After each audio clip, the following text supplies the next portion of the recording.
si tout ce que tu crois savoir sur le continent africain reposait en réalité sur des mensonges, des récits tronqués, des silences volontaires, des distorsions historiques? Pendant des siècles, on a raconté l'Afrique depuis l'Europe avec un seul objectif: justifier la colonisation, dénigrer les peuples africains et couper les afrodescendants de leurs racines. Aujourd'hui, on remet les pendules à l'heure. Voici 5 des plus grands mensonges qu'on t'a appris sur l'histoire africaine et pourquoi il est temps de les déconstruire.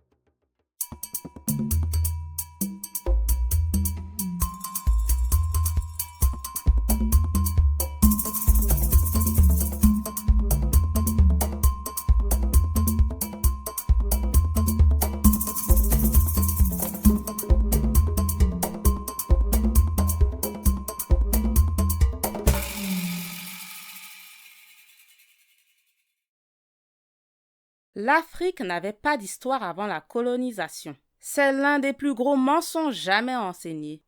Pendant longtemps, les manuels scolaires et les discours coloniaux ont répété que l'Afrique entrait dans l'histoire avec l'arrivée des Européens. Comme si avant il n'y avait rien, le vide, des tribus éparpillées, pas de civilisation, pas d'écriture, pas de mémoire. Mais c'est totalement faux.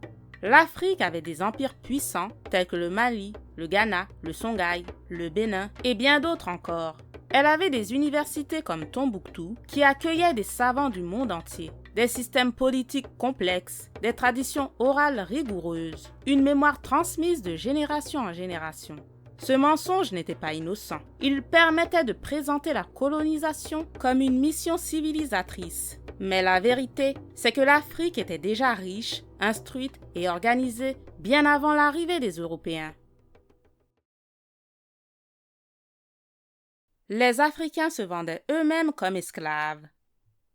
C'est l'excuse qu'on ressort toujours. Les Africains se vendaient entre eux, donc l'esclavage, c'est pas vraiment la faute des Européens. Mais ce que cette phrase oublie de dire, c'est le contexte, l'échelle et la nature même du système. Oui, certaines élites africaines ont participé à la traite, mais ce que l'Europe a mis en place, c'est une industrie d'esclavage de masse, jamais vue dans l'histoire humaine. Avec une violence extrême, une déshumanisation totale, des millions de morts et un système économique mondial bâti sur cette souffrance. Et surtout, les résistances africaines ont été massives. Des rois, des reines, des peuples entiers se sont opposés, ont été punis, tués ou détruits.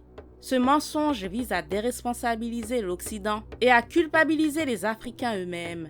Mais la vérité, c'est que l'esclavage transatlantique était une entreprise coloniale organisée, brutale et profondément raciste. Les Noirs n'ont jamais créé de grande civilisation. On t'a peut-être parlé de l'Égypte, mais sans jamais dire que c'était en Afrique, ou en affirmant que ce n'était pas vraiment noir. Et pour le reste, silence. Comme si les civilisations noires n'avaient jamais existé.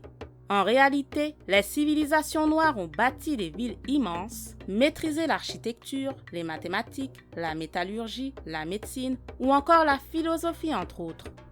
À Méroé, on fondait le fer. À Aksum, on commerçait avec Rome. À Kemet, on écrivait sur la pierre il y a des millénaires. Mais dans l'imaginaire collectif, grande civilisation égale peuple blanc ou arabe.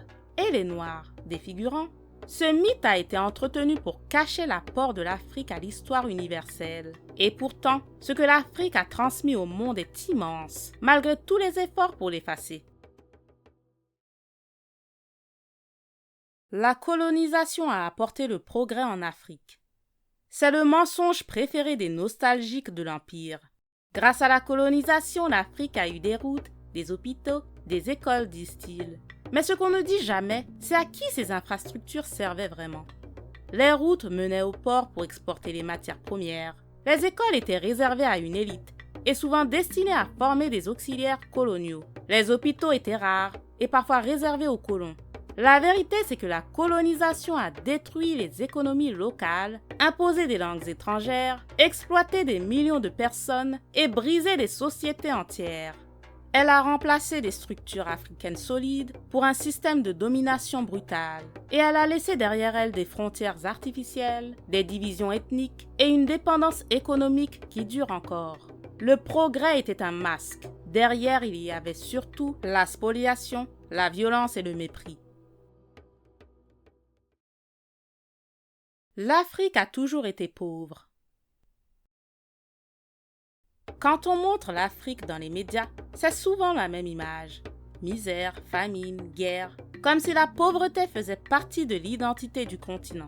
Mais cette idée est totalement fausse. L'Afrique a été le cœur du commerce mondial pendant des siècles. Ses terres sont parmi les plus riches en ressources naturelles. Ces peuples ont développé des économies complexes, des systèmes d'échange, des formes de richesse variées, bien avant l'ère moderne. La pauvreté actuelle n'est ni naturelle ni éternelle. Elle est le résultat de l'exploitation coloniale, des pillages, des dettes imposées et des rapports économiques inégaux. Ce mythe de l'Afrique pauvre permet de justifier l'aide humanitaire, les ONG omniprésentes et les ingérences extérieures. Mais la vérité, c'est que l'Afrique n'est pas pauvre, elle est appauvrie. Pendant des siècles, on a raconté l'Afrique sans les Africains. On a tordu son histoire, marqué ses grandeurs, travesti ses douleurs. Mais aujourd'hui, les voix se lèvent, les langues se délient et la vérité refait surface. Et toi, quel mensonge t'a le plus marqué? Dis-le en commentaire et si tu en connais d'autres, partage-les. Merci d'avoir regardé la vidéo en entier. Si t'as appris quelque chose, like, partage autour de toi et surtout, abonne-toi à Afro Héritage. À bientôt!